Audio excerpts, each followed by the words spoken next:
اللهم صل وسلم وبارك على سيدنا ومولانا محمد الفاتح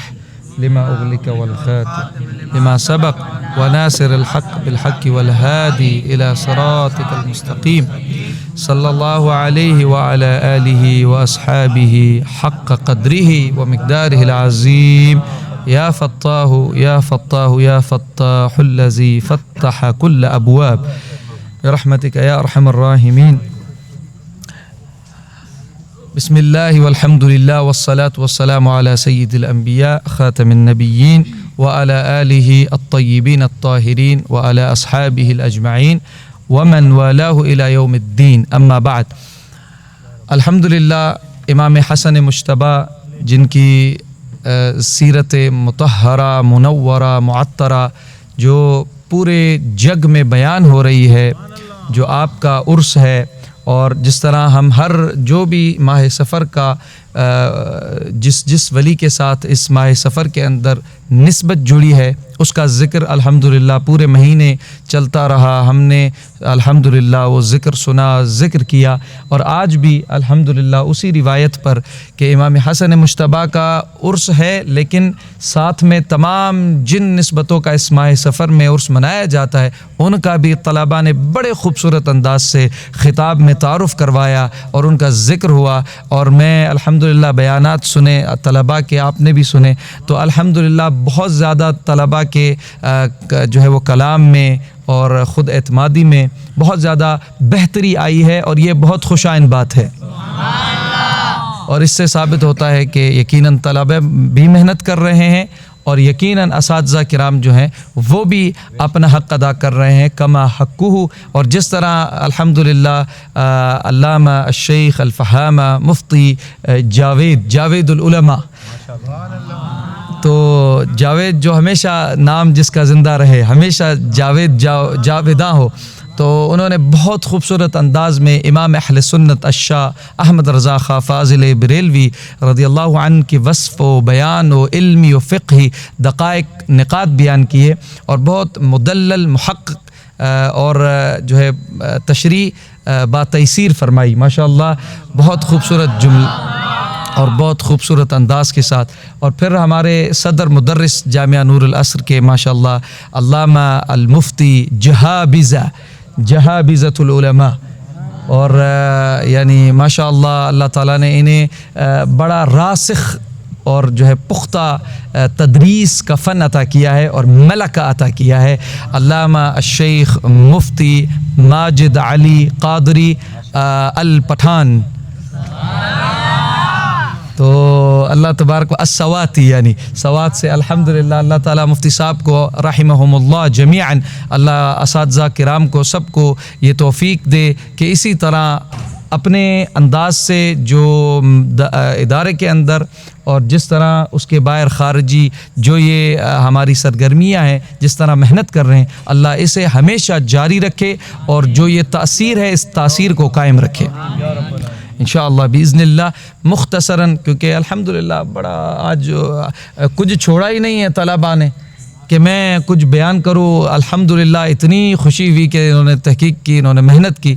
لیکن باختصار شدید انشاءاللہ میں دو موضوع پہ بات کروں گا. کہ ایک یقیناً امام حسن مجتبیٰ، جس طرح سارے آج جو بھی خطباء ہیں انہوں نے ایک اختصاص رکھا کہ امام حسن کا بھی ذکر کرتے رہے علیہ السلام، اور پھر ایک جو اس مہینے میں نسبت ہے اس نسبت کو بھی بیان کیا.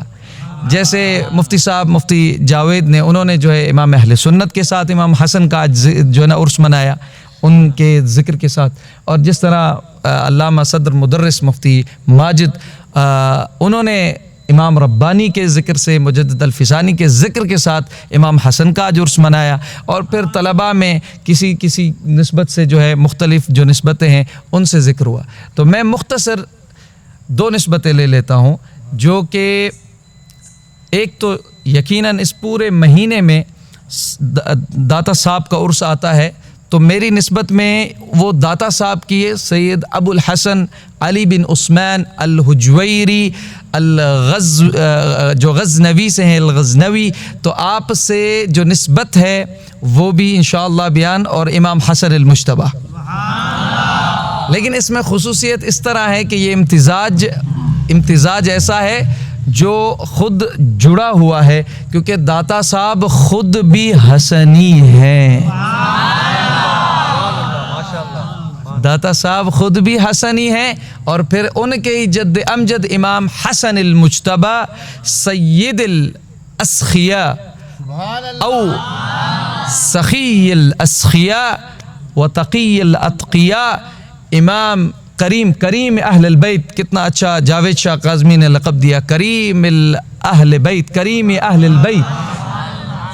تو امام حسن المجتبی جو آقا کریم صلی اللہ علیہ وسلم کے شبیہ تھے،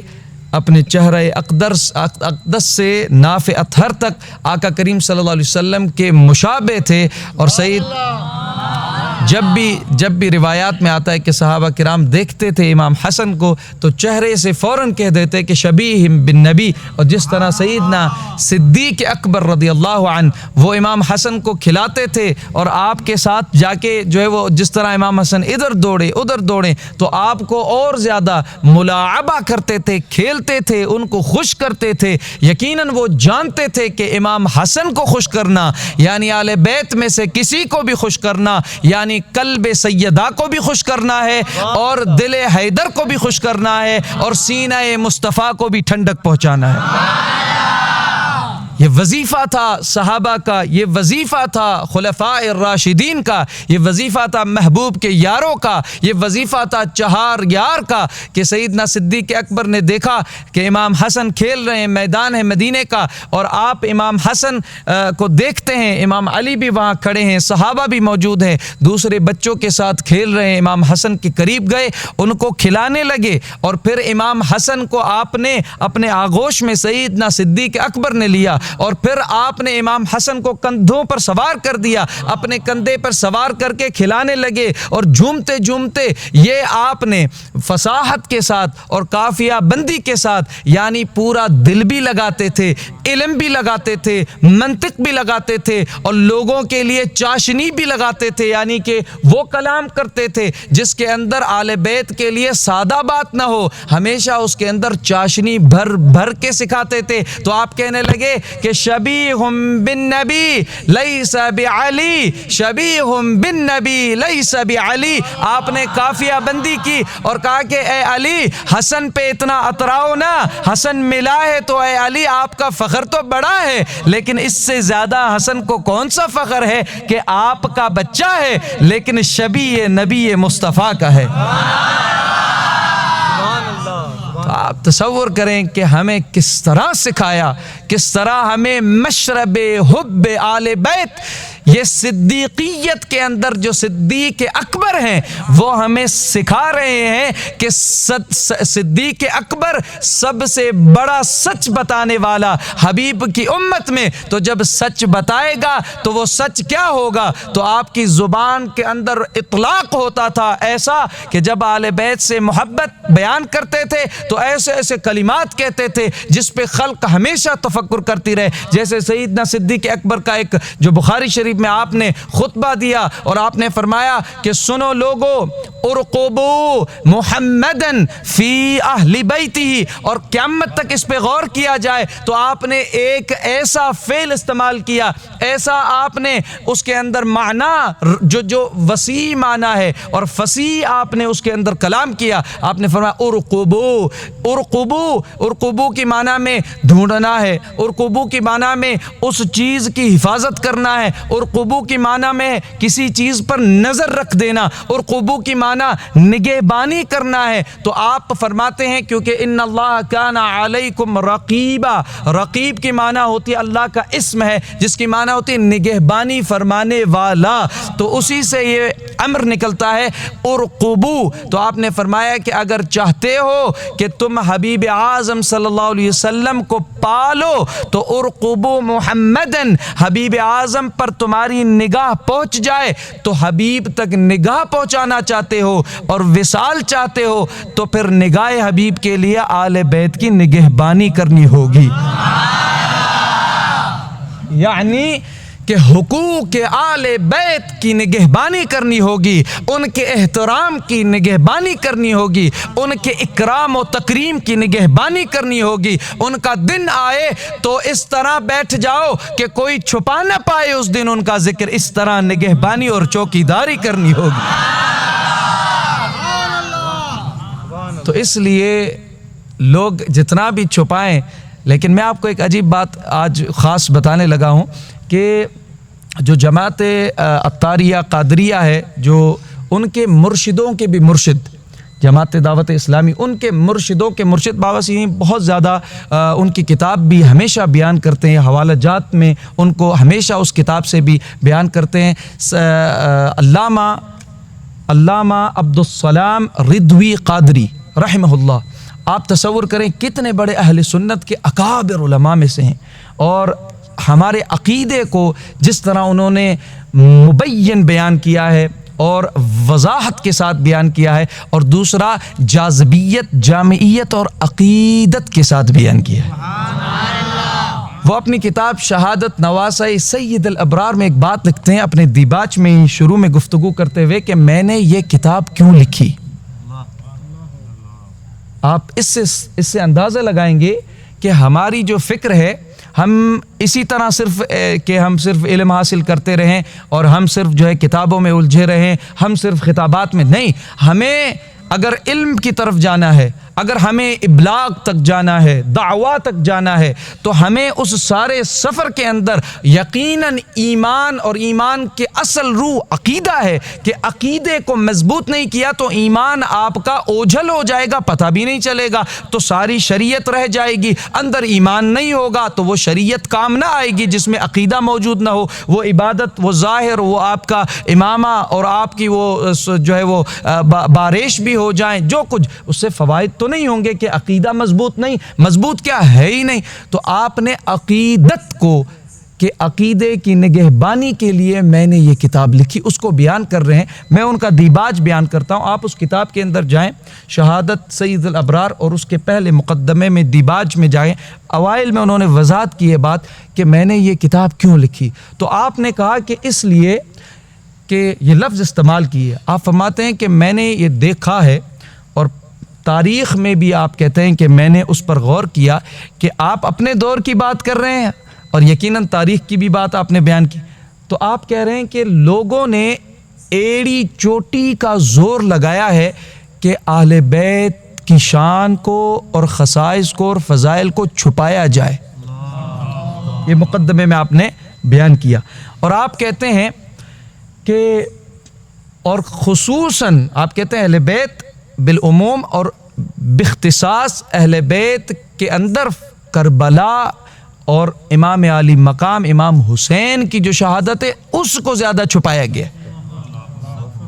اور پھر جس طرح مفتی صاحب بیان کر رہے تھے خلط ملط یا رتب و یابس، وہ پھر جوڑ دیے گئے، تو پھر اس کی وجہ سے کچھ روافد نے فائدہ لے لیا، اپنوں نے چھپایا تو غیروں نے اس کے اندر خلط ملط کر کے اس کو جو ہے وہ اور زیادہ مضر بنا دیا۔ صحیح، تو حق اپنے جب چھپائیں گے تو پھر غیر پہ کیا ہم جو ہے وہ اس کا بار اور اس کی سزاواری لگائیں۔ تو اس پہ آپ کہتے ہیں کہ پھر آپ کہتے ہیں میں نے غور کیا تو ہمارے جتنے بھی اسلاف گزرے ہیں ان میں سے ہر کسی نے اپنی کتابیں جب تصنیفات لکھی تو ان کے اندر یقیناً کہیں نہ کہیں اہل بیت کا ذکر کیا، لیکن کربلا کے واقعے کو بھی قیمت کے ساتھ بیان کیا، یعنی قیمتی بنا کر پیش کیا۔ تو آپ کہتے ہیں کہ شیخ محقق نے جب ذکر کیا تو انہوں نے سارے موضوع چھیڑے اور کربلا کے موضوع کو بھی بیان کیا، اہل بیت کے فضائل کو بھی کھول کھول کر بیان کیا، اور آپ کہتے ہیں جب امام اہل سنت نے جب اپنی کتب لکھی تو آپ نے بھی جا بجا، فتاوی رضویہ بھی پوری بھری ہے مختلف آپ کی تصانیف میں، آپ نے بھی اہل بیت کا ذکر کیا، کربلا معلیٰ کے واقعات کو بیان کیا، امام حسین کی شہادت کو بیان کیا، امام حسن کی ذات کے فضائل بیان کیا، یعنی اہل بیت کو آپ نے جو لوگ چھپا رہے ہیں آپ نے اس کو محققانہ تحقیق کے ساتھ مستند دلائل کے ساتھ اس کا مجموعہ قیامت تک کے لیے آگے جمع کر دیا۔ تو آپ کہہ رہے ہیں کہ انہوں نے نگہبانی کی۔ اب اس حدیث پہ آپ جائیں کہ صدیق اکبر کے جو عشق کے جو جام یا چراغ عشق صدیق اکبر سیدنا ابو بکر صدیق رضی اللہ عنہ جو روشن کیے چل رہے ہیں، تو ان کو ضرور چاہیے کہ وہ جس طرح علامہ مفتی عبدالسلام رضوی قادری جنہوں نے اپنے اسلاف کی بات کی کہ میں نے غور کیا کہ اعلیٰ حضرت نے بھی نگہبانی کی کہ جہاں چھپایا جا رہا ہے ذکر اہل بیت، انہوں نے اپنی کتابوں میں درج کیا اور ذکر کو اور کربلا کو خصوصاً ذکر کیا، اور شیخ محقق نے بھی خصوصاً ذکر کیا۔ تو آپ کہتے ہیں، ابھی عجیب سے عجیب بات ہے، آپ کہتے ہیں کہ میں نے اپنی زندگی کے 12 سال اہل بیت کی کتب کھنگالی اور ورق گردانی کی اور اسلاف کی ان تمام کتب پہ تحقیق کی۔ 12 سال کے بعد میں نے شہادت سید الابرار کتاب مرتب کی اور اس کی تصنیف کو مکمل کیا، اور اس وجہ سے کہ یہ کتاب اس طرح ہمارے اسلاف کے عقائد کے ساتھ وہ واقعات جو چھپانے کی کوشش کی، ایڑی چوٹی کا زور لگا کے میں نے ان کو 12 سال تحقیق کر کے جمع کر کے اس کتاب میں لکھا۔ تو یارو وہ علم کس کام کا جس کے اندر ہم سیدنا صدیق اکبر رضی اللہ عنہ ان کی جو یعنی خلافت راشدہ شروع ہو رہی ہے تو وہ ہمیں آگاہ کر رہے ہیں کہ سنو، ایک نگہبانی ہے جو تمہیں ہمیشہ کرنی ہے، جس سے آپ حبیب تک پہنچیں گے اور وصل سید الانبیاء ہوگا، وصال حبیب اعظم ہوگا۔ تو ارقبوا محمدا فی اہل بیتہ، حبیب کے اہل بیت کی علم میں بھی اگر علم کا رستہ چنتے ہو تو نگہبانی کرو، اگر روحانیت کا رستہ چنتے ہو تو اہل بیت کی نگہبانی کی طرف جاؤ، یعنی تکریم بھی اہل بیت کی ہر جگہ بچوں کو بھی سکھاؤ، اپنے شاگردوں کو بھی سکھاؤ، اپنے دوستوں کو بھی سکھاؤ، جہاں تمہیں موقع ملتا ہے اہل بیت کے حقوق کی نگہبانی اور چوکیداری کرتے رہو۔ یہ ہمارے اسلاف کا طریقہ کار رہا ہے، یہ انہوں نے ہمیں محبت، اور اس وقت میں جو ہم جس فتن کے دور میں اس وقت میں ہمیں اس جوش اور جذبے کے ساتھ آنا ہوگا۔ یہ گرمی ایمان نہ ہوگی تو یہ سرد پڑ جائیں گے، تو ہمارے اندر وہ نہ فکریں آئیں گی، نہ وہ افکار، نہ وہ ہمارے پاس علوم آئیں گے۔ کیونکہ جب سیدنا امام جعفر الصادق، جو سیدنا امام ابو حنیفہ امام العظم رضی اللہ عنہ، ان کے بھی استاد ہیں، لولا السنتان لہلک النومان، آپ فخر سے کہتے تھے، اسی لیے یہ علی الاعلان آپ نے کہا ہے۔ آپ فرماتے ہیں 2 سال نہ ہوتے تو یہ نعمان آپ کا نام اصل تھا، نعمان بن ثابت، اور آپ کی جو شہزادی تھی وہ بھی بہت بڑی مفتیہ تھی، فتوائیں دیتی تھی۔ تو سیدنا امام اعظم کا جو لقب تھا، جو کنیت تھی، وہ کنیت اپنی شہزادی کے ساتھ جڑ گئی۔ ابو حنیفہ آپ کی شہزادی تھی، تو آپ کو کہا جاتا تھا کہ ان کی بیٹی جو حنیفہ ہیں صاحبزادی، وہ بھی اتنی بڑی مفتیہ ہیں کہ یہ ایک مفتیہ کے والد ہیں ابو حنیفہ، اور آپ کا نام تھا نعمان بن ثابت۔ تو آپ کہتے ہیں کہ نعمان ہلاک ہو جاتا اگر کہ وہ 2 سال کون سے نہ ہوتے۔ فرمایا وہ جو جعفر الصادق کے پاس میں کوفہ سے مدینے چل کے گیا اور میں نے وہاں جا کے شرف تلمذ یعنی شاگردی میں جا کے بیٹھا، اور جو امام جعفر الصادق یعنی امام اعظم نے امام اپنا اعظم جعفر الصادق کو بنایا، اسی لیے وہ خلق کے امام اعظم بن گئے۔ تو آپ کہتے ہیں کہ میرا امام اعظم نہ ہوتا تو میں ہلاک ہو جاتا، صرف 2 سال میں انہوں نے مجھے اتنا بخش دیا کہ میں ہلاکت سے بچ گیا، کیونکہ آپ اگر بچ گئے تو ان کا پیروکار بھی بچ گیا ہلاکت سے۔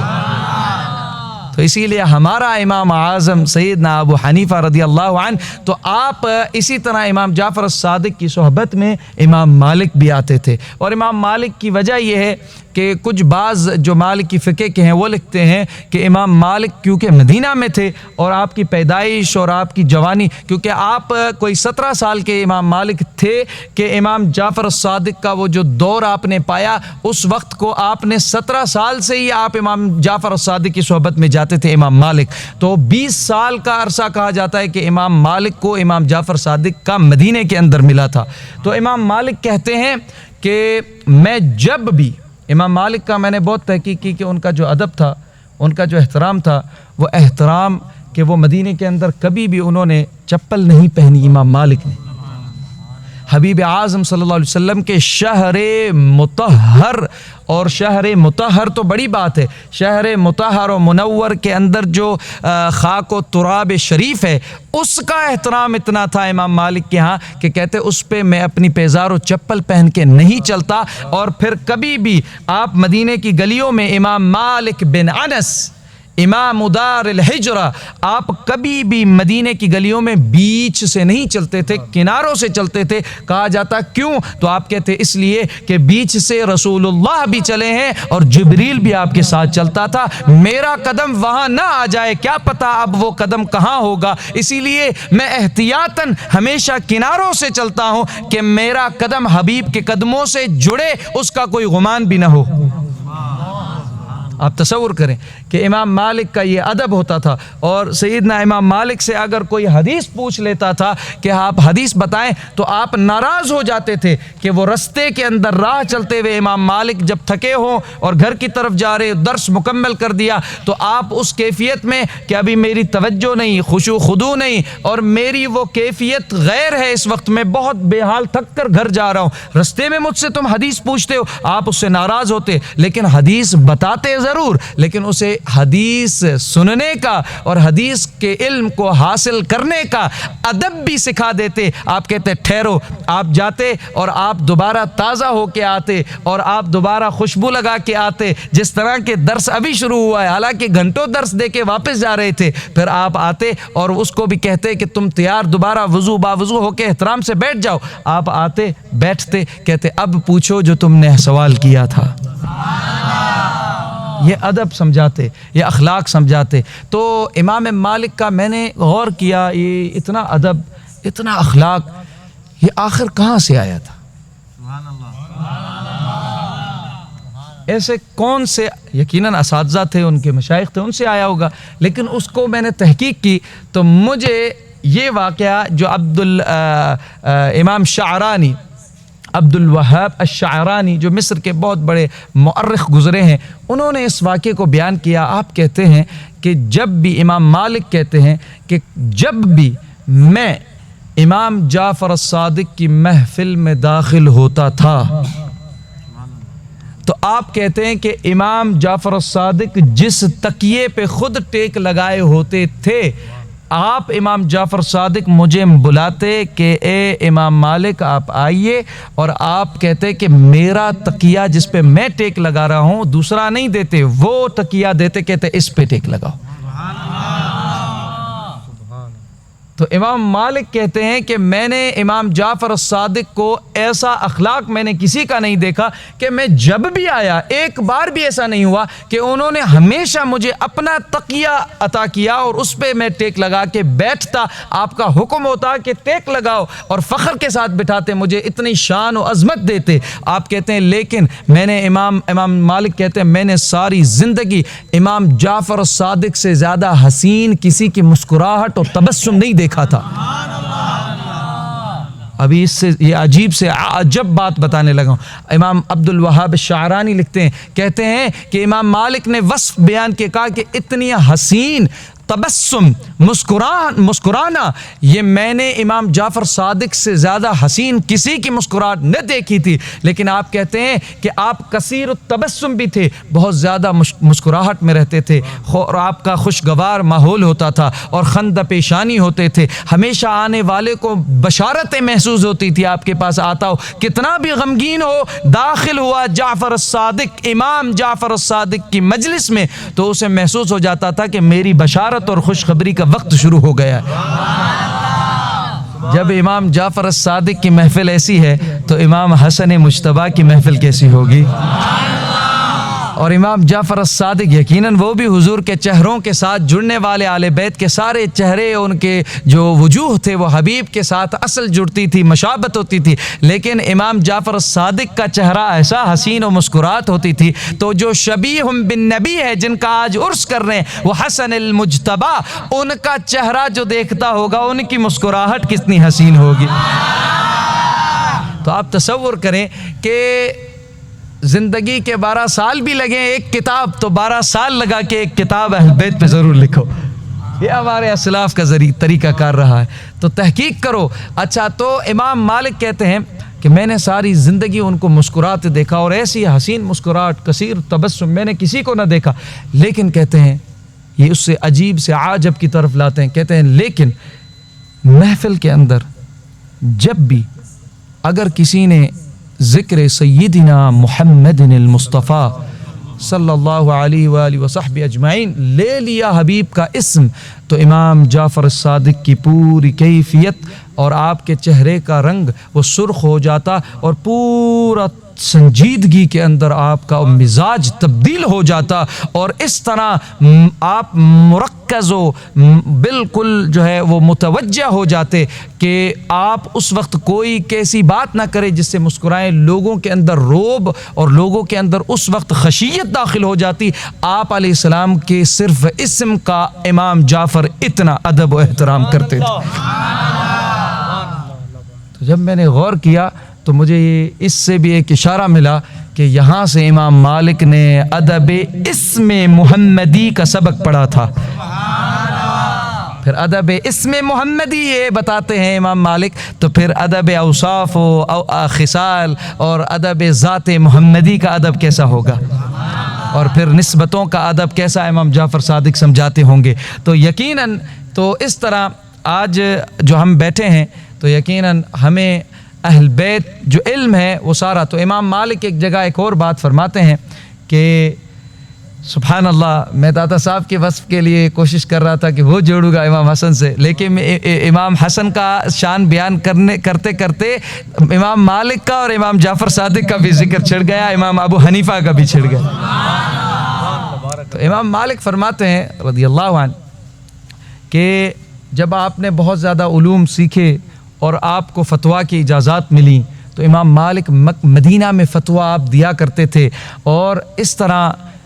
امام جعفر الصادق موجود تھے تو یقیناً اصل لوگ پہلے ادھر آتے, بڑے ائمہ اور بڑے اساتذہ کے پاس آتے تو لوگ امام جعفر الصادق کے پاس آتے. اب امام مالک کا وہ درجہ ہو چکا تھا کہ وہ فتویٰ دے سکتے ہیں اور ادب بھی ایسا تھا تو فتویٰ تو بہت دیتے تھے. لیکن امام جعفر الصادق کے پاس اگر کوئی شخص آتا تو فَأَحَالَ جَعْفَرُ الصَّادِقُ إِلَى مَالِكِ بْنِ عَنَسٍ کہ اذا سئل فی الفتویٰ فَأَحَالَ جَعْفَرُ الصَّادِقُ إِلَى مَالِكِ بْنِ عَنَسٍ جب امام جعفر صادق سے فتویٰ پوچھی جاتی تو آپ کیا کرتے, آپ کہتے کہ جاؤ اور امام مالک وہاں بیٹھے ہیں ان کے پاس جا کے اس فتویٰ کا جواب طلب کرو, وہ تمہیں بہتر جواب دیں گے. حالانکہ امام جعفر صادق استاد ہیں, امام ہیں, شیخ ہیں, مرشد ہیں, لیکن کمال دیکھیں کہ اپنے طلباء کو, اپنے مریدین کو, اپنے چاہنے والوں کو, اپنے شاگردوں کو, ان کو علم کا سردار بھی بنانے والے کو اصل میں امام کہا جاتا ہے. تو امام اعظم کو بھی امام اعظم بنایا, امام مالک کو بھی امام دار الہجرہ بنایا. دار الہجرہ مدینے کا نام ہے تو مدینے کا امام بنایا. تو آپ کا یہ لقب مشہور. تو آپ جب لوگ آتے امام مالک کے پاس چل کے تو عبد الوہاب الشعرانی المؤرخ الکبیر المصری کہتے ہیں کہ امام مالک, لوگ کہتے کہ یہ مسئلہ ہے, یہ فتویٰ ہے, تو لوگ آپ پوچھتے کہ تم کہاں سے آ رہے ہو تو وہ کہتے کہ ہم مسئلہ امام جعفر الصادق کے پاس لے کے گئے تھے, امام صادق نے آپ کی طرف بھیجا ہے. تو آپ اس وقت جو ہے امام مالک ساری باتیں رکا دیتے, کہتے رک جاؤ. آپ فرماتے سنو لوگوں, بھلے انہوں نے میری طرف بھیجا ہے, بھلے وہ میرا حوصلہ بڑھاتے ہیں, بھلے وہ مجھے عظمتیں دیتے ہیں, لیکن حقیقت سے کبھی ناواقف اور چشم پوشی اور روگردانی نہ کرنا, نہ علم میں, نہ ولایت میں, نہ روحانیت میں, نہ خیر میں. ہر طرح جو کچھ بھی, اگر قرآن کی طرف بھی جاتے ہو, حدیث کی طرف بھی جاتے ہو, سنت کی طرف جاتے ہو, جو کچھ تم خیر کی طرف جاتے ہو وہ ہماری طرف اگر پھیرتے بھی ہیں. لیکن آپ نے ایک جملہ تاریخی فرمایا امام مالک نے, آپ نے فرمایا کہ علومنا عنده, واپس جاؤ ان کے پاس کہ مالک کو جو علم ملا ہے ہے، بلکہ مالک جیسے جو سارے آج امام دیکھ رہے ہو، یہ سارے محدث و عالم، یہ سارے مفکر، یہ سارے علوم جو پائے بیٹھے ہیں، یہ سارا علم تو جعفر صادق سے آ رہا ہے، وہ بانٹ رہا ہے۔ تو یارو سب کی ہم نے تعظیم کرنی ہے، لیکن جو ہمیں اصل کی طرف بلا رہے ہیں اور اصل کی طرف نگہبانی، تو سیدنا صدیق اکبر رضی اللہ عنہ انہوں نے بھی یہی ندا بلند کی کہ یارو حبیب کو پانا ہے تو ایک نگہبانی کرنی ہے، ایسے نہ کہ چند کتاب آئے تو کہا کہ میں بڑھ کر ہوں آل بیت یا حسین یا حسن، ایسے بولنا شروع کر دو، اور باقی آپ اپنے لیے بولو کہ میں مسجد کا بھی امام ہوں، میں حدیث کا بھی امام ہوں، میں فقہ کا بھی امام ہوں، ایسے نہ ہو جانا۔ یہ سارا کچھ صدیق اکبر رضی اللہ عنہ ہمیں درس و تعدیب و ہمیں تدریس دے رہے ہیں کہ سنو، جو کچھ سیکھ لو، جو کچھ پالو، لیکن پانا محمد مصطفیٰ کو مشکل ہے۔ اگر حبیب کو پانا ہے تو نگہبانی ہر گھڑی ان کے آل بیت کی خدمت اور حقوق کی کرنی، کیونکہ اصل علوم بھی حبیب اعظم ہے، اصل خیرات بھی حبیب اعظم ہے، اصل نبوت بھی حبیب اعظم ہے، اور اصل الکمالات بھی حبیب اعظم ہے، اصل جمالات بھی حبیب اعظم ہے۔ جو کچھ جسے ملا ہے یا ملے گا، حشر کے اندر جو کھلے گا خزانہ، وہ حبیب اعظم کے طفیل کھلے گا، اور حبیب کی محبت کی نگہبانی کرنی ہے کہ یہ ڈور ٹوٹ جائے گی اگر تم نے نگہبانی ادب و احترام آل بیت چھوڑ دیا۔ تو آپ تصور کریں، تو امام حسن المجتبی اور داتا صاحب، ابھی بیان ویسے ہی اتنا آگے نکل گیا ہے اور تاخیر ہو گئی ہے، تو انشاءاللہ باختصار بس ایک دو بات پھر اجازت لیتے ہیں، کافی دیر سے ہم بیٹھے ہیں۔ سبحان اللہ تو کریں، کیونکہ ابھی رات ہو گئی تو ابھی تو ہم کہہ ہی سکتے ہیں، جس طرح باؤسی فرماتے جاگو پیا، صحیح، دیر سے جاگو پیا۔ تو سبحان اللہ، امام الحسن المجتبی آپ اور امام حسین ایک دفعہ جب آقا کریم صلی اللہ علیہ وسلم خطبہ دے رہے ہیں، اور تقریباً جو محدثین لاتے ہیں یہ روایت، تو وہ فرماتے ہیں کہ یہ خطبہ جمعہ کا خطبہ تھا۔ تو آپ تصور کریں کہ آقا علیہ الصلوۃ والسلام جمعہ کے فرض کے خطبہ میں ہیں، اور اس وقت جب کلام جو ہے وہ حرام ہے، غیر جو ہے خطبے کے، اور کوئی اور بات بیچ میں کہے وہ بھی حرام ہے، تو آپ تصور کریں، حتیٰ کہ بعض بڑے بڑے احناف کے علماء کہتے ہیں کہ اس وقت اگر حبیب اعظم صلی اللہ علیہ وسلم کا اسم آئے اور آپ خطبہ سماعت کر رہے ہیں، تو اس وقت اسم بھی حبیب اعظم کا سن کر درود دل میں پڑھنا چاہیے کہ آپ کو خطبے کے اندر خاموشی آپ پر واجب ہے۔ اتنا ادب ہے،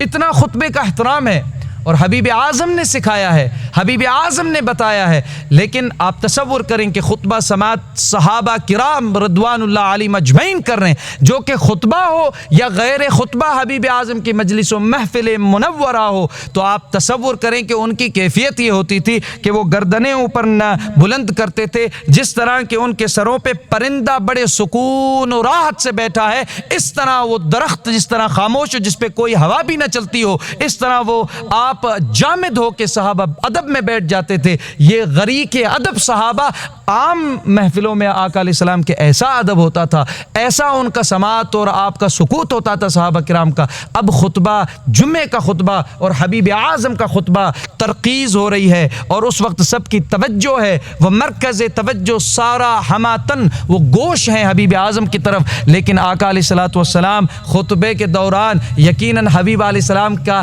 جو نگاہ ہے وہ جنت کی طرف بھی ہوتی تھی، اور جنت میں جانے والے کون ہیں، جہنم میں جانے والے کون ہیں، حشر میں کیا ہو رہے ہیں، معاملات ان کی طرف ہوتی تھی۔ ارواحوں کے معاملات کو بھی حبیب علیہ السلام، اور اشباحوں کے معاملات یعنی اجساد کے معاملات بھی حبیب کے سامنے وہ کشف ہو چکے تھے، اور وہ سارے عیاں ہوتے تھے کہ آقا کریم صلی اللہ علیہ وسلم نے فرمایا کہ میں آپ کو اس طرح نماز کے اندر دیکھتا ہوں جیسے کہ میں آپ کو ظاہر سامنے سے دیکھتا ہوں، اراکم من ورائی، میں آپ کو اپنی پشت سے بھی اسی طرح نماز میں دیکھتا ہوں، اور آپ کے خشوع خضوع کو بھی دیکھتا ہوں، آپ کے رکوع اور سجود کو بھی دیکھتا ہوں۔ بخاری شریف کی یہ حدیث ہے۔ تو حبیب اعظم صلی اللہ علیہ وسلم کا جو دیکھنا ہے وہ توجہ کیا ہے کہ مثلا ایک حدیث میں بیان کرتا ہوں کہ آقا کریم صلی اللہ علیہ وسلم کی مجلس ہے، حبیب اعظم خطاب فرما رہے ہیں، صحیح مسلم کی یہ روایت آتی ہے کہ 3 شخص داخل ہوئے، 3 شخص میں سے تینوں میں سے ایک بندہ وہ آیا محفل میں اور اس کو بیچ میں کوئی جگہ ملی، وہ بیٹھ گیا، اور پھر آقا علیہ السلام آپ خطاب فرما رہے ہیں۔ حبیب اعظم یہ سمجھانا چاہتا ہوں کہ آقا کریم صلی اللہ علیہ وسلم کی جو نگاہ پاک ہے صرف چشمان مقدس ہیں، آقا علیہ السلام ان کا جو کمال ہے، ان کا جو اللہ تبارک و تعالیٰ نے قوت میں راز رکھا ہے وہ ایسا ہے کہ آقا علیہ السلام کی نگاہ مقدس سے کوئی شے اوجھل نہیں رہتی ہے، کوئی شے چھپی نہیں رہتی ہے، جو ارادہ کریں وہ خدا دکھاتا ہے۔ آپ علیہ السلام جب معراج پہ جا رہے ہیں تو آپ کی جو سواری براق ہے اس کے لیے بس بخاری میں آتا ہے کہ جہاں وہ بجلی کی طرح رفتار تھی اور جہاں اس براق کی نظر یعنی بجلی کی نظر پہنچتی ہے وہاں آپ بجلی کو یہاں سے اس طرح ٹارچ لگائیں تو کہاں ایک لمحے میں پہنچ جاتی ہے، تو اسی طرح براق نوری ہے اور وہ نور کی رفتار و بجلی سے چلتی ہے، اور وہ براق کی جہاں نظر پہنچتی تھی وہاں اس کا قدم، یہ تو حضور کی سواری براق کی نگاہ کی قوت تھی۔ تو سرکار جو خود سوار ہے ان کی نگاہ کی قوت و تاثیر و طاقت کیا ہوگی؟ اللہ اکبر۔ تو آپ تصور کریں کہ حبیب اعظم صلی اللہ علیہ وسلم، لیکن کچھ چیزیں ہیں جو آقا علیہ السلام دیکھتے ہیں اور اسے آقا علیہ السلام چھپا دیتے ہیں، اور وہ ہمارے عیوب ہیں، لیکن چھپاتے نہیں ہیں، چھپاتے ہمیں نہیں معلوم رہتا، آقا علیہ السلام رب کے پاس اس کی سفارش کر رہے ہوتے ہیں۔ یہ چھپانا جو ہے وہ اس کو مٹانے میں آ جاتا ہے کہ سفارش کر رہے ہوتے ہیں۔ اور ایک حدیث میں آقا علیہ السلام نے فرمایا، شرح صدور میں امام جلال الدین سیوطی لاتے ہیں کہ آقا علیہ السلام نے فرمایا کہ میرا مماتی خیر لکم وحیاتی خیر لکم، میری حیاتی اس میں بھی آپ کے لیے خیر ہے اے امت، میرا دنیا سے چلے جانا اس میں بھی آپ کے لیے خیر ہے۔ آپ تصور کرو کوئی دنیا سے چلا جائے تو کہیں گے بھائی اس کا جو خیر ہوگا اسے ملے گا، لیکن حبیب اعظم نے فرمایا صرف حبیب اعظم نہ بلکہ سارے انبیاء کا معاملہ اور ہے، اور انبیاء میں حبیب اعظم کا درجہ، تو فرما رہے میرا دنیا سے جانے میں بھی تمہارا ہی خیر ہے۔ کیسے؟ فرمایا جو تمہارا عمل نیک ہوتا ہے تو وہ میں شکر کر کے اللہ کی حمد کر کے اس پر خوش ہوتا ہوں، اگر کوئی تمہارا عمل میرے پاس جو پیش ہوتا ہے اور وہ امت کا عمل اس کے اندر جو عمل جو برا ہے تو میں اس کا اللہ کی بارگاہ میں استغفار کر کے شفاعت کرتا ہوں اور اس کو معافی دلا دیتا ہوں۔ تو سرکار کا دنیا سے ظاہری پردہ فرمانے میں بھی کس کا نفع ہو رہا ہے، کس کا خیر و فائدہ بڑھ رہا ہے، اس کا جو حبیب کا امتی ہے۔ تو آقا علیہ السلام کچھ چیزیں چھپاتے تھے، کچھ چیزیں اگلے چلے جائیں تو بتاتے تھے، دیکھ سب لیتے تھے، کچھ چیزیں موجود ہوں چھپا دیتے تھے۔ جیسے کہ شیخ عبد الوہاب الشعرانی وہ کہتے ہیں، میں داتا صاحب کی ایک بات بتاتا چلوں کیونکہ وہ ایسے نہ کہ موضوع داتا صاحب کا بیان نہ ہو پائے، ایک بات یہاں میرے موضوع میں آئی ہے وہ میں بتا کے آگے یہ وصف پہ کہ مجھے یاد دلائی کہ حضور علیہ السلام کی نگاہ کا کمال، نگاہ کا کمال اور اس کے انداز، وَلَا تَعْدُ عَيْنَاكَ عَنْهُمْ، یہ حبیب آپ اپنی نگاہوں کو ان سے دور نہ کریں، اسی لیے کہ آپ کی نگاہوں سے انہیں قوتیں حاصل ہوتی ہیں۔ یہ حکم آیا، ربانی حکم آیا کہ آپ اپنی نگاہوں کو صحابہ سے ہٹائیں نہ، کہ یہ ان سے علم بھی پا رہے ہیں، ان سے یہ ولایتیں بھی پا رہے ہیں، ان سے یہ رزق بھی پا رہے ہیں، اور ان سے یہ جنتوں کے میوے کھا رہے ہیں۔ ایک صحابی قاضی ایاز المالکی نے شفاء شریف میں لکھا ہے کہ ایک صحابی کی تو یہ عادت ہو گئی، وہ آقا علیہ السلام کا ایسا شیدا ہو گیا کہ وہ صرف حبیب اعظم صلی اللہ علیہ وسلم کی چشمان مبارک کو دیکھتا تھا، اور چہرے اقدس پہ صرف وہ آتا تھا، کچھ بھی غور نہیں کرتا تھا، وہ صرف حبیب اعظم صلی اللہ علیہ وسلم کی آنکھوں مبارک کو دیکھتا تھا۔ اور سرکار کی جو چشمان مبارک ہے اس کی وصف میں جتنے بھی آقا علیہ السلام کی سیرت میں آقا علیہ السلام کے شمائل کا ایک موضوع الگ ہے، علمی الگ ہے، شمائل کا، شمائل وصف محمدی کا علمی الگ ہے، اس کے شمائل کے جو بڑے بڑے اہل سیرت وہ لکھتے ہیں کہ آقا علیہ السلام کے چشمان مقدسان ان کا جو وصف ہے وہ سب سے زیادہ بہتر جو بیان ہوا ہے، کیونکہ صحابہ میں اکثر صحابہ ادب میں حضور سے آنکھ ملا نہیں پاتے تھے، رعب و حیا میں، اور آپ کے اتنے قریب ہو کے بیٹھنا پڑتا تو اور زیادہ غور کرنا پڑتا۔ تو سیدہ سائن فاطمہ سلام اللہ علیہا سب سے زیادہ حضور کی آنکھوں کو، جو حضور کی وصف کو بیان کر چکی ہیں، یا آپ کی وصف چشمان مبارک وہ سیدہ نے بیان کی، اور سیدہ نے امام علی کو، اور امام علی نے امام حسن یا امام حسین سے وہ چلائی ہیں آگے، اور ملتی بھی ہیں۔ ان میں سے میں کچھ وصف بیان بھی کروں گا۔ امام حسین نے کافی سوال کیے، امام حسن نے کافی سوال کیے امام علی سے کہ حضور کا اور وصف بتائیں، اور وصف بتائیں۔ تو بہرحال داتا صاحب کی ایک بات کہ داتا صاحب کے اولیاء کی نگاہ کیا ہے، تو حضور کی میں نگاہ کیا بتاؤں۔ داتا صاحب کہتے ہیں، کیونکہ داتا صاحب نے وہ جو ہے وہ غزنی سے تھے، آپ کا ایک لقب غزنوی بھی لگتا ہے کیونکہ وہ اس غزنی کے علاقے افغانستان کے اصل سے تھے۔ تو داتا صاحب وہ 100 صدی قبل آپ اندازہ لگائیں کہ غوث پاک سے گزرے ہیں، تو کتنا بڑا آپ سمجھیں کہ فرق ہوگا، کیونکہ غوث پاک 561 ہجری میں غوث پاک کا وصال ہے۔ تو آپ تصور لگائیں کہ ابھی بھی داتا صاحب کا جو عرس ہوا وہ تقریباً یعنی 1000 سال کے بالکل قریب عرس ہوا ہے آپ کا، 990 کے قریب عرس ہوا ہے آپ کا کم و بیش۔ تو داتا صاحب کو بھی 1000 سال کا عرصہ گزر چکا ہے، جس طرح غوث پاک کو 950 سال تقریباً یا 900 کچھ سال گزرے ہیں، تو 100 سال کا فرق آتا ہے بیچ میں۔ وفات ہوئی جب داتا صاحب کی، اور پھر غوث پاک کی جو ہے اس کے اندر ولادت کا۔ تو داتا صاحب نے اپنی زندگی میں لاہور میں جب آئے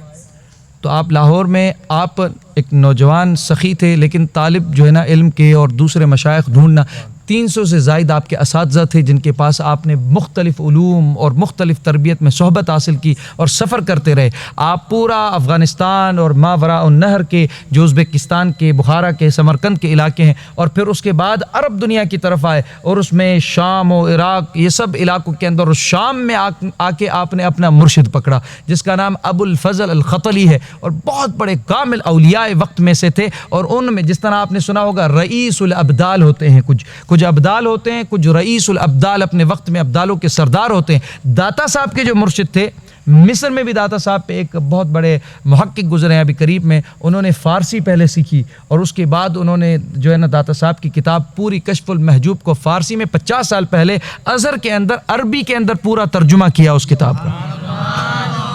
میں لایا بھی وہ کتاب باوسی کو پیش کی، تو وہ اس کے اندر وہ تحقیق لکھتے ہیں کہ داتا صاحب علی حجویری رضی اللہ عنہ، آپ اتنے سفر کیا آپ نے، اور مرشد آپ نے جا کے یہ دمشق و شام میں لیا، اور وہ جس طرح ابدال سردار ہوتے ہیں، وہ ابدالوں کے سردار نہیں، ابدال، اور اس کے بعد ایک اور مقام آتا ہے اوتاد، ان کے جو مرشد تھے وہ اس وقت کے رئیس الاوتاد تھے۔ اوتاد یعنی جیسے پہاڑ لگے ہوئے نا، قلعے لگے ہوئے ہیں، تو وہ زمین پہ وہ ہر علاقے کے اندر پہاڑ ہوتے ہیں اس وقت کے اولیاء اور ولایت اور جو تکوین امور ہے ان کے اندر وہ جوڑے رکھتے ہیں سارے معاملات کو، ان میں رئیس الاوتاد داتا صاحب کے مرشد بنے۔ یہ بہت نئی تحقیق داتا صاحب کی زندگی اور حیات کے متعلق۔ اور آپ نے جو کتاب العلم ہے، کچھ دن میں نے جو ہے وہ کچھ طلباء ان کو ایک دفعہ یہ باب بھی پڑھایا کہ داتا صاحب نے کتاب العلم کشف المحجوب میں لکھا، تو اس میں پہلی جو کشف المحجوب میں آپ نے روایت میں حدیث بیان کی، حدیث کے اندر آپ نے فرمایا کہ جو عالم ہو،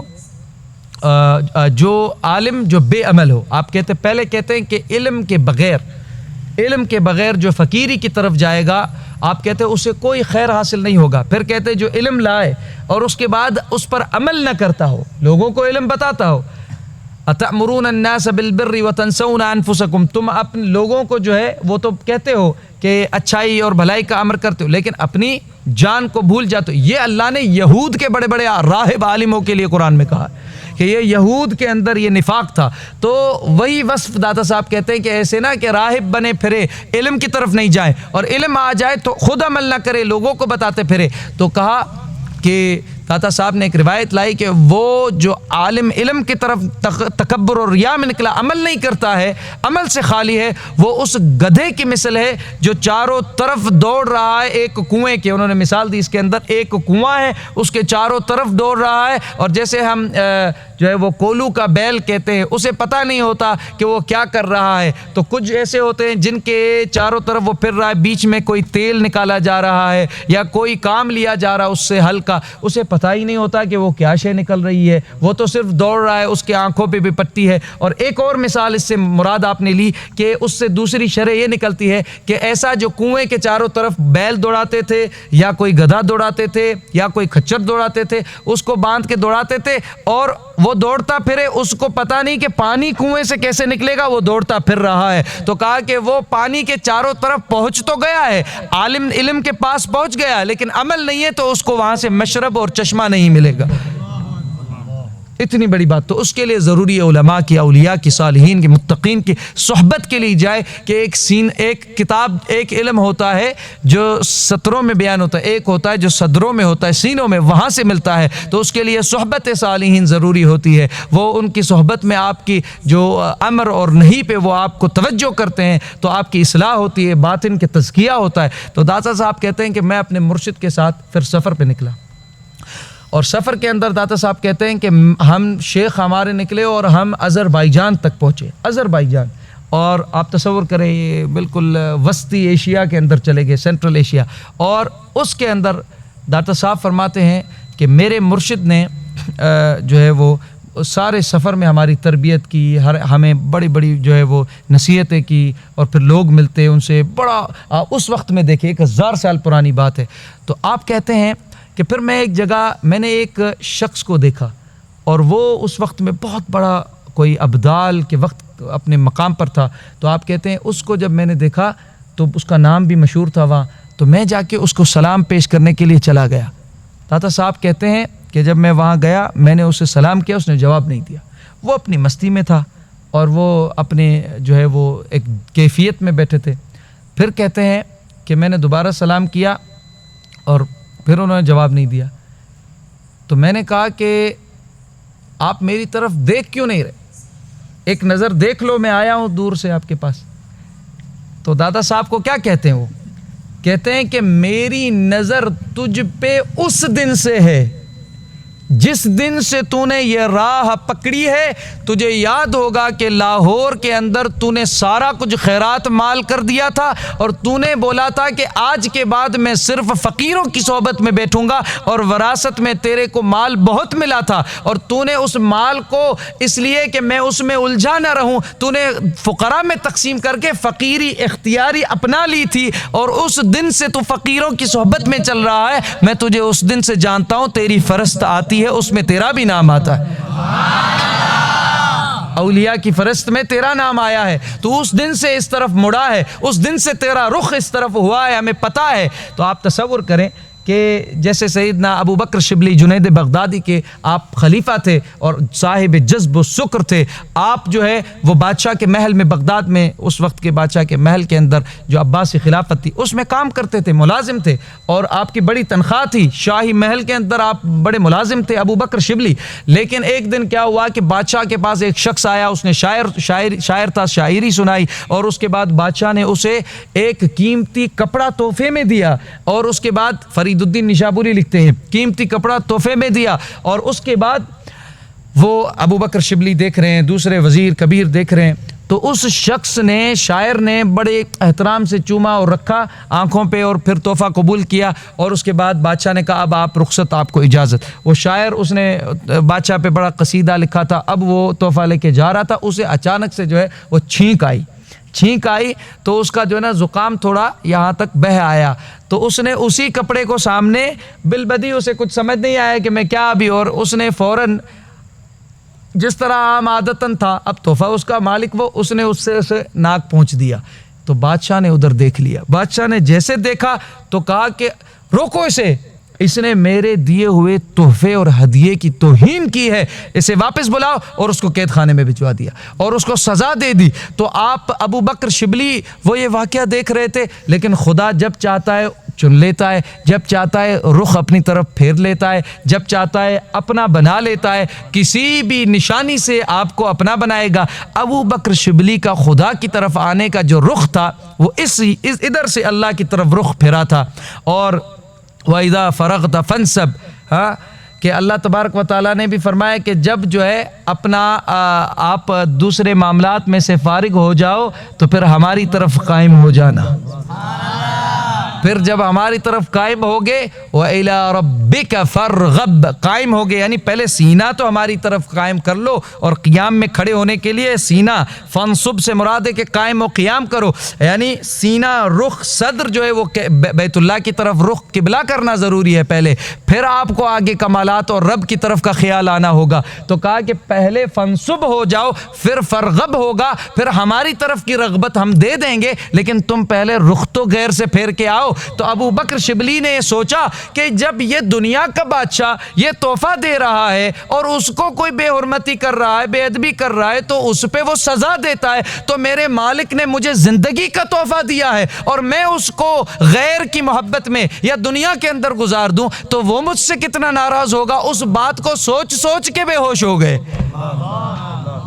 جب اٹھے تو وہ شاہی لباس اس طرف کیا، فقیرانہ لباس پہن کے، اور بادشاہ کو کہا کہ اب میں یہاں خدمت نہیں کر سکتا، مجھے یہ چیز نہیں آتی اب کرنا، میں اس چیز سے جو ہے وہ دستبردار ہو رہا۔ سیدنا جنید بغدادی کے پاس آئے اور بولا کہ مجھے اب توبہ کرنی ہے، جو وقت میں نے گزارا تھا خدا کی ذکر کے بغیر، طلب کے بغیر، اب مجھے آپ اپنے رب کے ساتھ جوڑ دو جس طرح آپ اپنے رب کے ساتھ جڑے ہو۔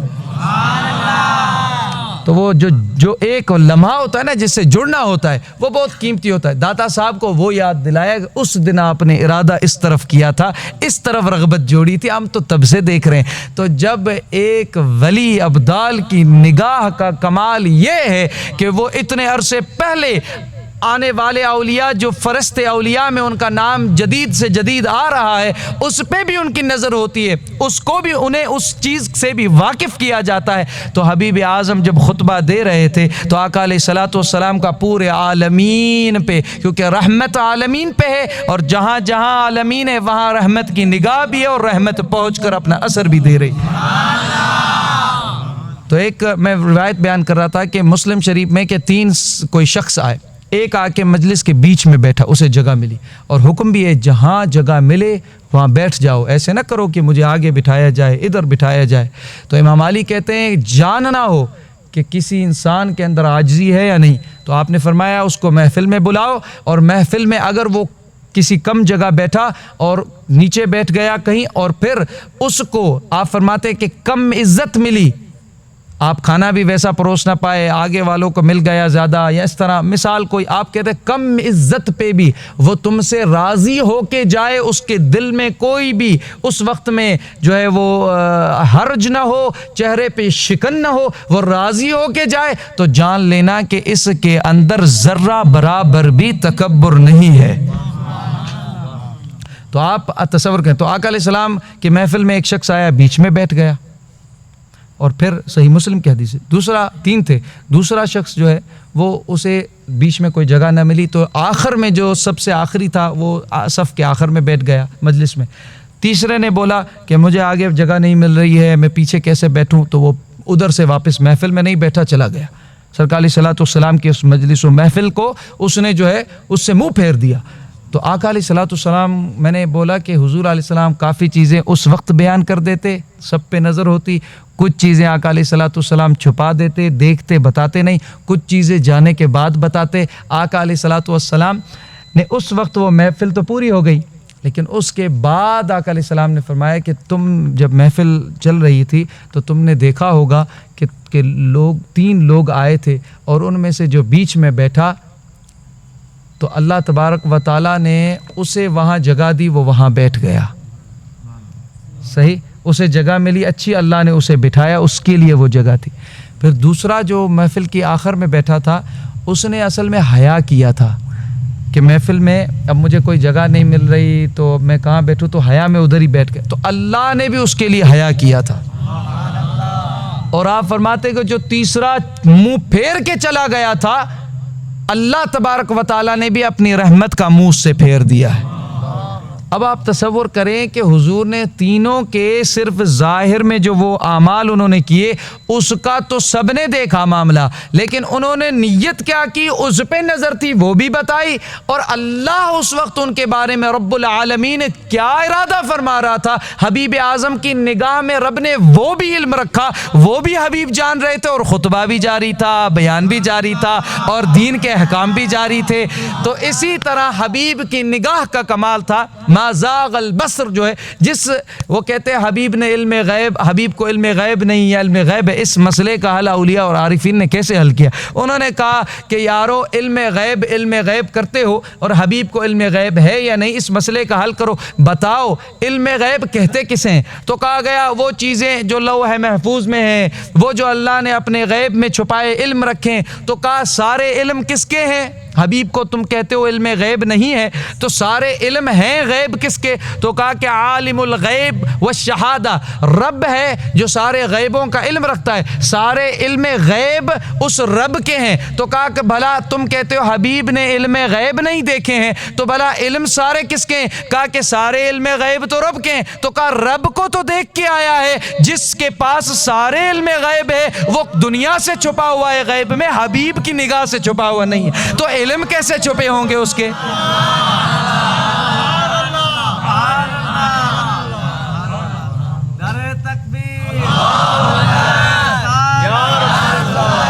اتنی سی بات،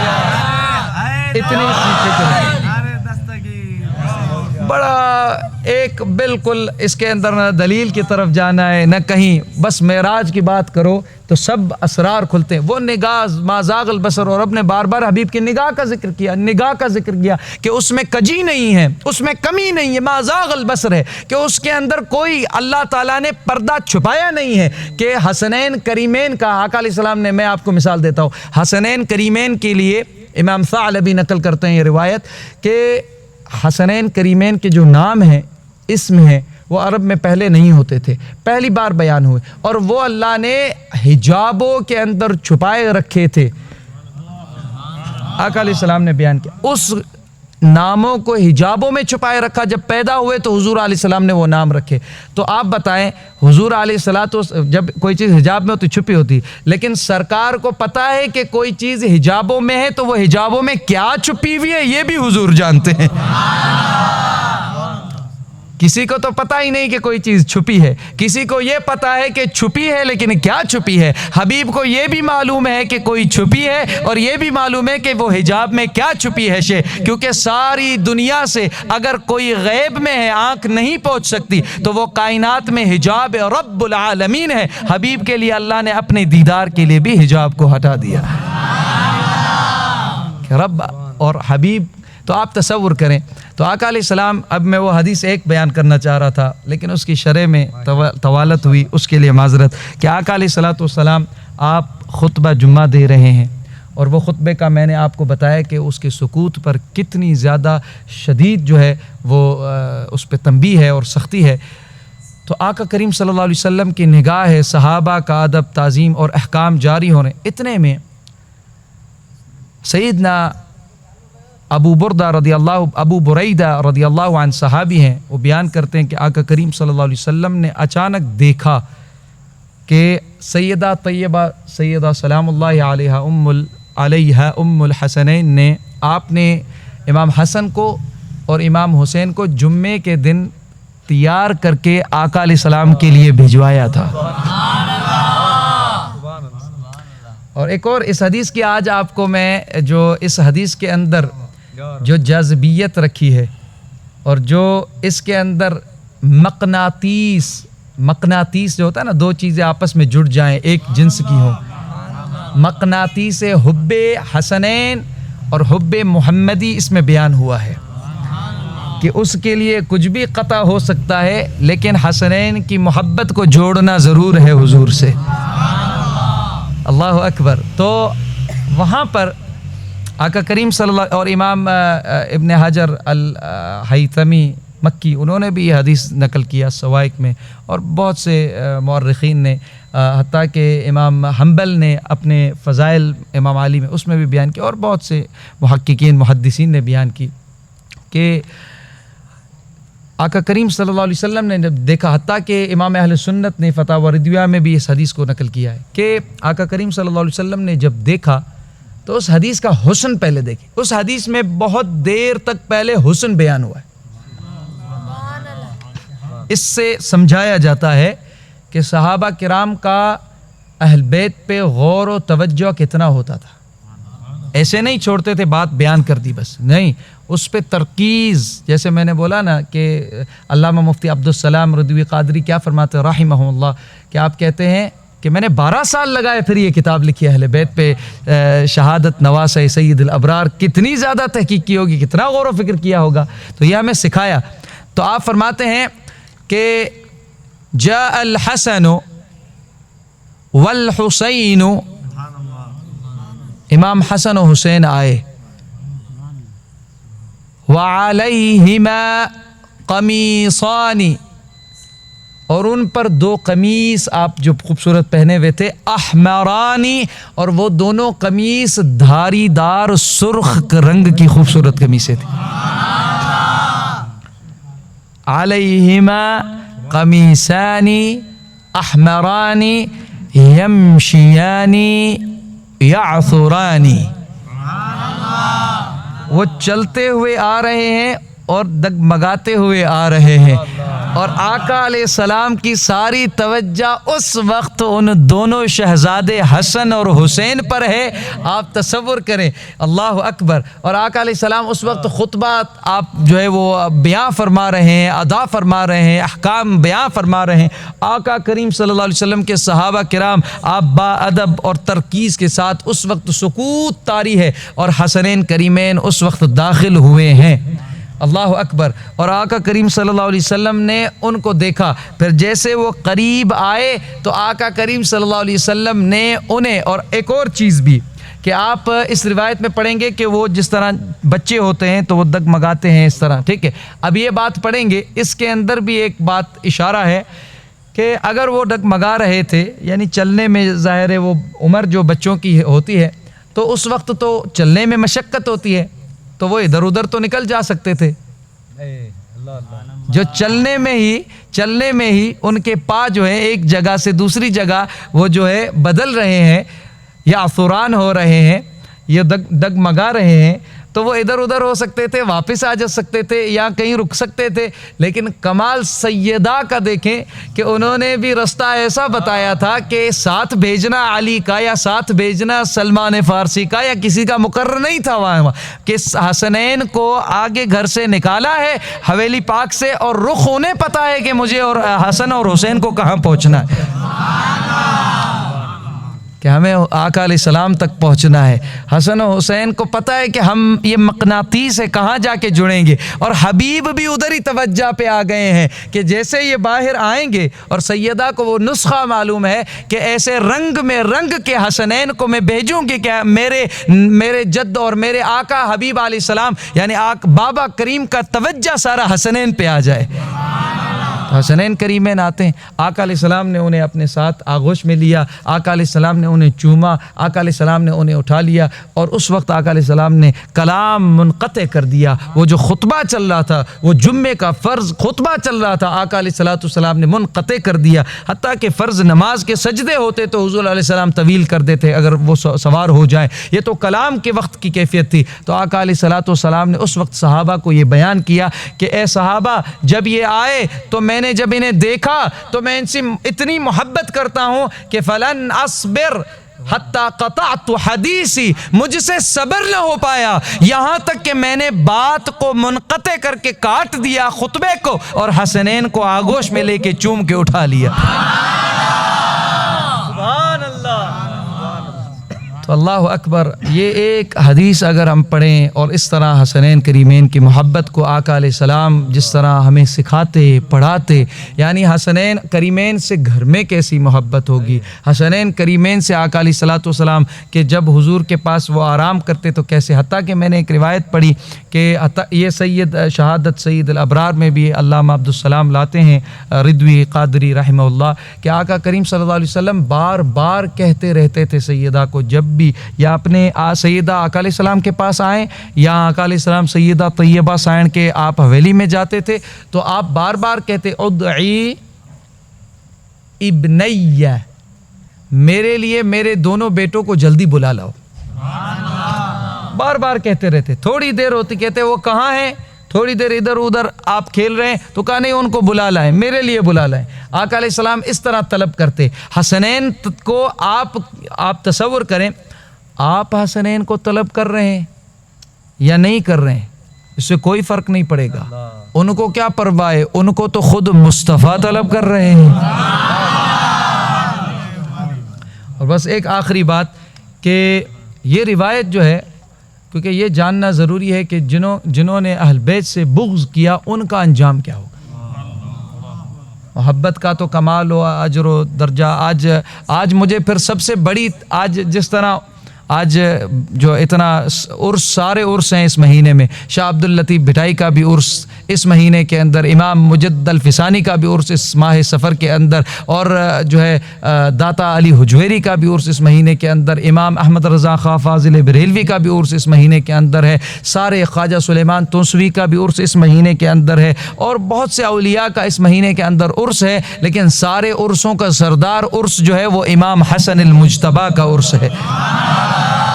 یاد رہے. تو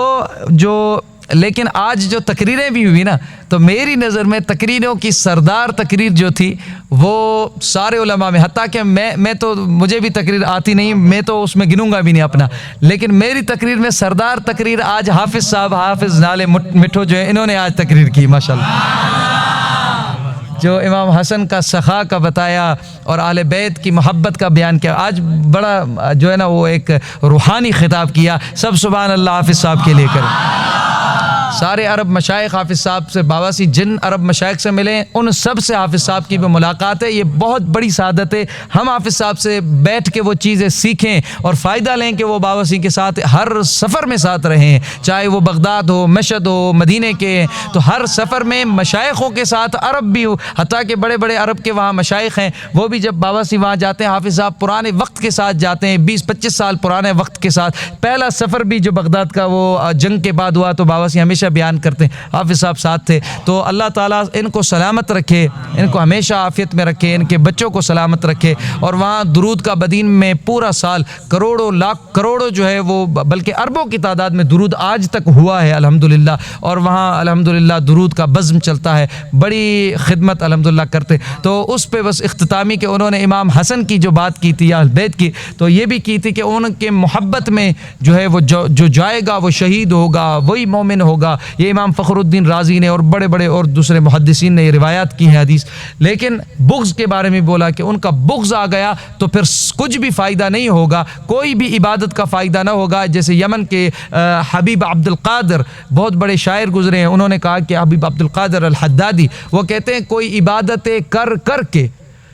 دنیا سے اتنی عبادتیں اور اتنے ریاضتیں، اتنے مجاہدے، اتنا کچھ، ہر سنت پہ عمل کرے، ہر نفل ادا کرے، ہر تسبیح ادا کرے، ہر ورد ادا کرے، ہر عبادتیں کرے، اس نے کوئی وقت عبادت نہ چھوڑی ہو، اور وہ شخص روزے عبادت کر کر کے تھک کے اس کا جسم دنیا سے جائے، اتنی عبادتیں کی اس نے. لیکن جب اس کے دل میں قیامت میں وہ آیا اور اس کے دل میں ذرہ برابر اللہ تعالیٰ نے دیکھا کہ اس کے اندر بغض اہل بیت ہے، تو اللہ تعالیٰ اس کی عبادتیں اس کے منہ پہ مار کے اس کو جہنم میں گھسیٹ کر داخل کروا دے گا. تو یہ آپ تصور کریں. تو آخر میں بات بتا رہا ہوں بہت عجیب جو ہمیں اس سے سبق لینا چاہیے، اور وہ بھی کہ اگر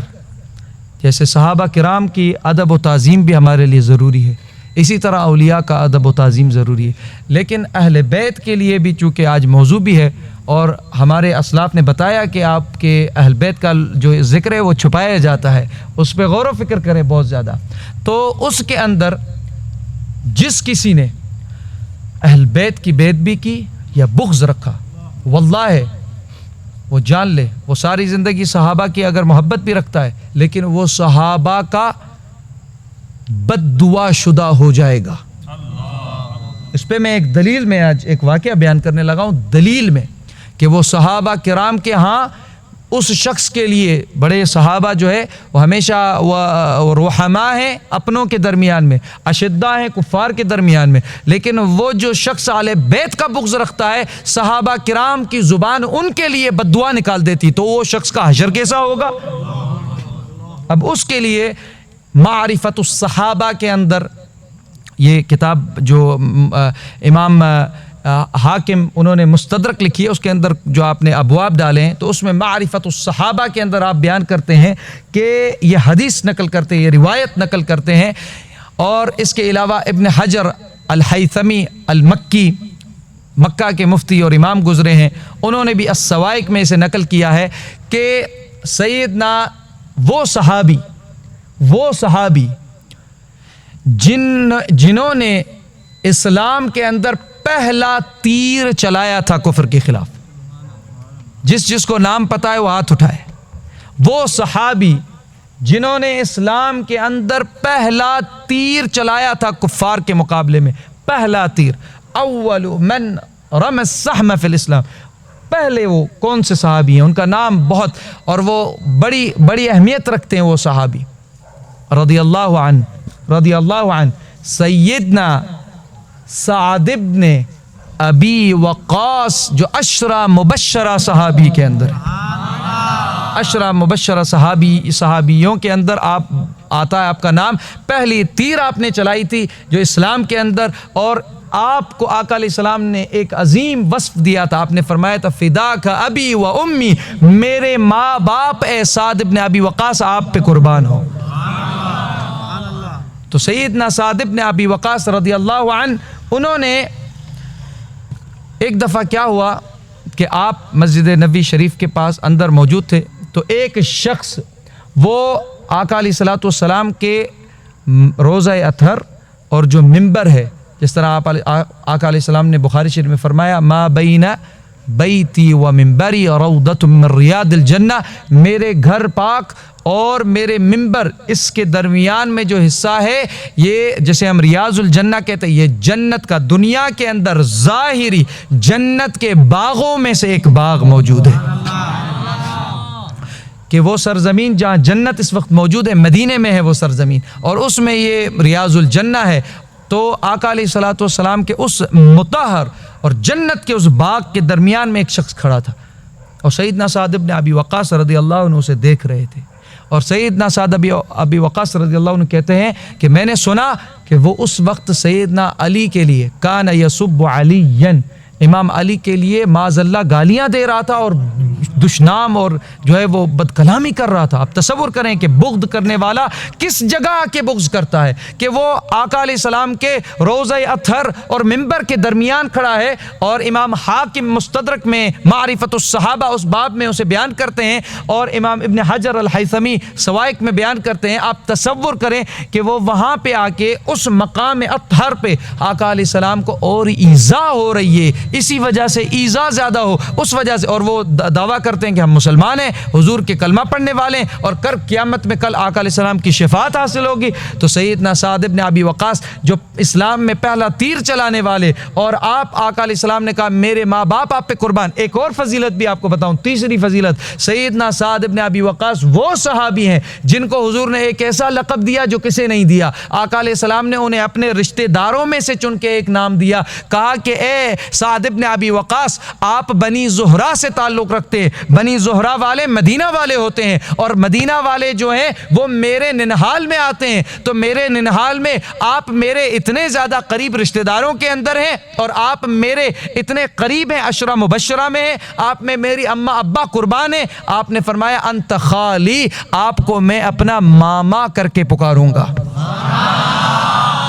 کیونکہ ننہال ہے نا، ننہال میں سے آپ میرے جو ہے وہ ساتھی ہیں، آپ کو ماما، حضور علیہ السلام نے ان کو ماما پکارا، وہ سیدنا سعد ابن ابی وقاص ہیں، اور وہ ادھر کھڑے ہیں، اور اب سیدنا علی کے لیے، اور پھر ان کے سیدنا علی کے آل اولاد یعنی حسنین اہل بیت ہو گئے، سیدہ کائنات ہو گئیں، ان کے لیے وہ بد کلامی کر رہا ہے شخص۔ سیدنا سعد ابن ابی وقاص رضی اللہ عنہ سے کہا کہ اے فلاں، تجھے پتہ ہے تو کس کے لیے برا کلام کہہ رہا ہے؟ رک جا، زبان کو تھام۔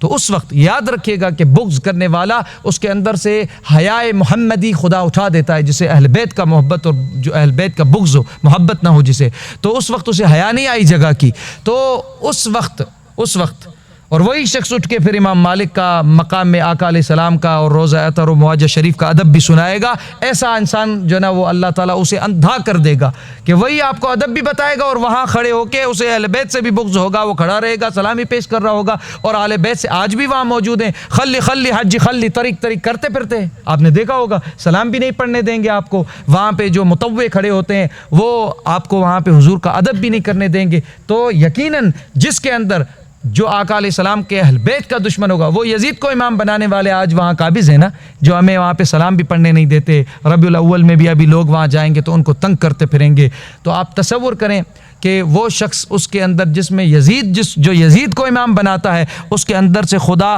اپنے حبیب کا ادب لے لیتا ہے، اور جس سے خدا اپنے حبیب کا ادب لے لیتا ہے اس کی طرف اللہ توجہ ایک مرتبہ بھی نہیں کرتا ہے۔ امام غزالی کہتے ہیں جب سے خدا نے دنیا کو تخلیق کیا، امام غزالی احیاء علوم الدین میں کہتے ہیں دنیا کو تخلیق کیا، اور دنیا میں جو حرام مراد ہے یہاں پہ کہ دنیا اور دنیا میں جو حرام، تو اس کو اللہ تعالیٰ نے شیطان اور نفس کے قابو حوالے کیا ہے کہ وہ لوگوں کو اس کے الجھن میں اور جال میں پھنسائے رکھیں، تو خدا نے اس لیے اس وقت سے دنیا دنی کی طرف نگاہ نہیں کی، اس کو تخلیق کر کے چھوڑ دیا ہے، اس میں جو رب کی طرف آنے والا حلال ہے یا مطہر و مقدس ہے صرف اس کی طرف نگاہ ہوتی ہے، اس میں دنیا نہیں ہوتی ہے۔ تو آپ تصور کریں کہ جو دنیا کی جو اندر حرام و غلاظت ہے، خدا اس کی طرف جب پیدا کرے اس کے بعد نہ توجہ نہیں کرتا، جس کے اندر صرف دنیا کی حرام اور جو ہے وہ دنیا کی جو ہے محبت آ جائے تو اس کی طرف خدا توجہ نہیں کرتا، جس کے اندر حضور کی بیعت بھی حیا ہی نہ ہو اس کی دل کی طرف اللہ کی توجہ ہوگی؟ ہرگز نہیں ہوگی۔ تو اسی لیے جو یزید کو امام بناتا ہے اس کے دل میں حضور کا ادب و احترام چلا جاتا ہے، چاہے وہ 1000 مرتبہ حاضری دے گا آقا کے روضہ اطہر کی، لیکن جس کا امام حسین ہوگا اس کو آقا علیہ الصلوۃ والسلام صرف اس طرح نہیں ہے کہ وہ روضہ اطہر پہ آئے گا، بلکہ ایسے اولیاء جنہوں نے امام بنایا امام حسین کو، ان کو حضور علیہ السلام نے صرف جالیوں پہ نہیں بلایا، اپنی زیارت کرائیے، خواب میں بھی کرائیے اور بیداری میں بھی کروائی۔ تو آپ تصور کریں، اور امام اہل سنت آل کے ساتھ، صرف آل کے ساتھ جوڑ کے ایک سیگا پڑھتے تھے، جس کی وجہ سے آپ کو بیداری میں حضور علیہ السلام کی روضہ اطہر میں گئے اور زیارت ہوئی، جس کو مفتی اسلم رضا قادری نے لکھا ہے، اور انہوں نے آپ اعلی حضرت پہ بہت تحقیق کی ہے۔ انہوں نے تحقیق کیا ہے کہ رسائل عربی جو فتاوی رضویہ میں جتنے بھی رسالے عربی کے ہیں وہ انہوں نے عربی کے اس کو 3 جلدوں میں جوڑا ہے، اور وہ کہتے ہیں کہ اعلی حضرت جب مدینہ شریف دوسری بار گئے تو آپ نے روضہ اطہر پہ جا کے حاضری دی، اور امام اہل سنت نے وہاں ایک درود کثرت سے پڑھا، اور آپ کہتے اس درود کا صلاۃ رضویہ علی خیر البریہ نام رکھا۔ اس درود سے آپ فرماتے وہ درود ہے صلی اللہ علی النبی الامی صلی اللہ علی النبی الامی وعلی آلہ صلی اللہ علیہ وسلم صلاة و سلاما علیک یا رسول اللہ صلی اللہ علی النبی الامی وعلی آلہ صلی اللہ علیہ وسلم صلاة و سلاما علیک یا رسول اللہ۔ یہ صیغہ اس کے اندر اعلیٰ حضرت کہتے ہیں جب میں نے کثرت سے پڑھا تو آقا علیہ السلام نے مجھے بیداری میں اپنی روضہ اطہر میں کھڑے ہو کے وہاں زیارت کروائی، یعنی آپ کھڑے تھے روضہ اطہر کے قریب، وہاں سلامی پیش کر کے درود اور صیغہ پڑھ رہے ہیں، اور آقا علیہ السلام نے بیداری میں مجھے زیارت کروائی۔ تو یہ ہے اس کو عنایت جو حسین کو اپنا امام بناتے ہیں، جس طرح امام اہل سنت نے ہمیں وہ عقیدہ سکھایا ہے اور اہل بیت سے۔ تو سیدنا سعد بن ابی وقاص نے ادھر اس شخص کو کھڑے ہوتے ہوئے کہا سنو تم اپنا منہ بند کرو، تو اس نے کہا کہ آپ کون ہوتے ہو مجھے روکنے والے، وہ اور بد کلامی شروع کر دیتا ہے۔ تو اس وقت آپ نے کہا کہ سنو اگر تم نے اپنا منہ بند نہ کیا لَأَدْعُوَنَّ عَلَيْكَ، میں وہ 10 مبشرہ کے صحابی ہیں، وہ حضور جنہوں نے سرکار نے اپنا ماموں کا لقب دیا ہے سعد بن ابی وقاص رضی اللہ، وہ کہتے ہیں میں تجھے ضرور بد دعا دوں گا اگر تو نے منہ بند نہ کیا، میں تجھے بد دعا دوں گا اس وقت۔ اور وہ کیفیت دیکھیں کہاں کھڑے ہیں، اور وہاں اگر بد دعا سیدنا سعد بن ابی وقاص جن کو حضور اپنا وہ رشتہ دار ہیں حضور کے ننہال میں سے ہیں، اور سرکار انہیں ماموں کہہ کے پکارتے تھے، اور آقا علیہ الصلوۃ والسلام کے والد اور والدہ حضور نے کہا میرے قربان آپ پہ، تو انہوں نے کہا کہ میں بد دعا دوں گا۔ تو اس وقت اس شخص نے اور زیادہ بد کلامی کی۔ اہل بیت کا بغض مرض ہے، ہاں فی قلوبہم مرض فزادہم اللہ مرضا، یہ مرض بڑھتا جائے گا، نفاق ایسا ہے۔ تو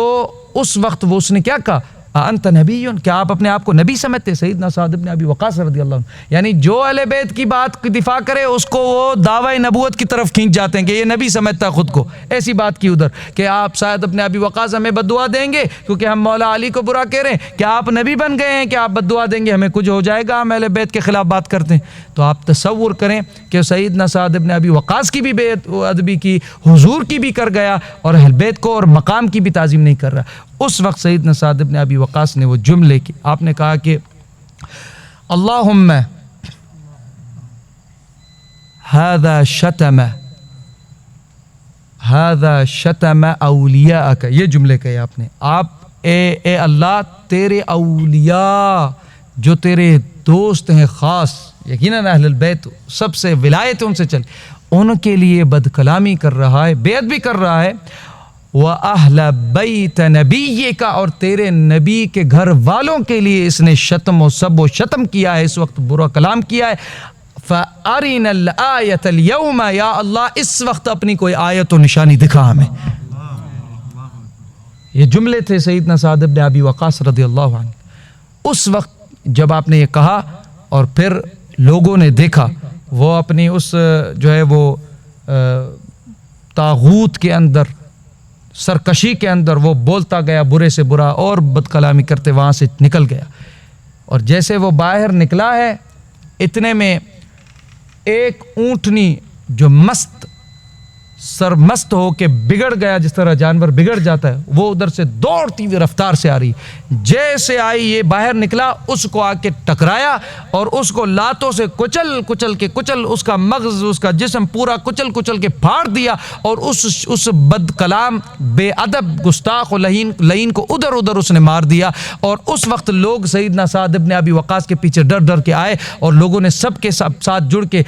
سارے جڑے اور سیدنا سعد بن ابی وقاص کی طرف آئے، اور لوگ حیرت میں آ گئے اور کہا کہ سعد بن ابی وقاص باہر آپ دیکھیں کیا ہو گیا ہے. وہ شخص جس کے لیے آپ نے کلام کہا اس کی طرف. اور پھر لوگوں نے پورا ہر جگہ یہ اعلان کرنا شروع کر دیا. مدینہ المنورہ کے اندر گلیوں میں یہ بات شروع ہو گئی کہ یہ روز اطہر سے یہ نکلا تھا، اس نے بے ادبی امام علی اور اہل بیت کی تھی. سیدنا سعد نے اس کے لیے بد دعا کی تھی، اسے روکا تھا، وہ نہ روکا، بد دعا کی، سامنے اسے جانور نے کچل کر مار دیا ہے.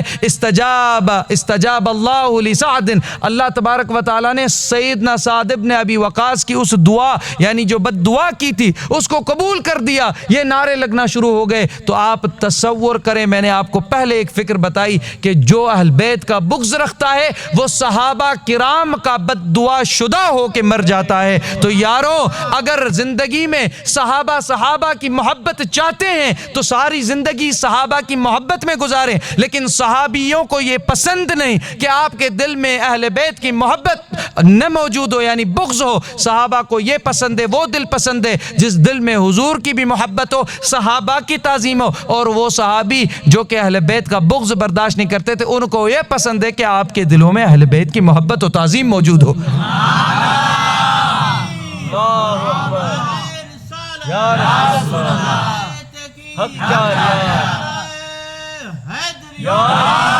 آپ تصور کریں،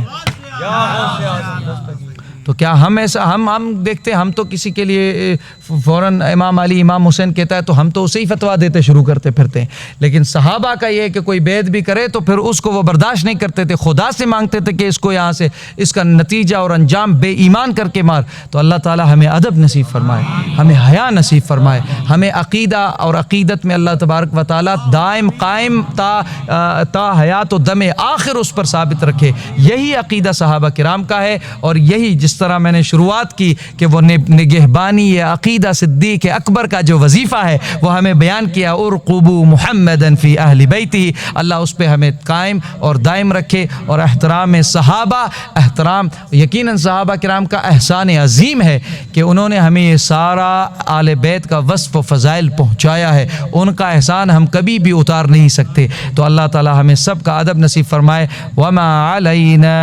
الا البلاغ المبین. ماشاء اللہ، صلاۃ السلام، ماشاء اللہ.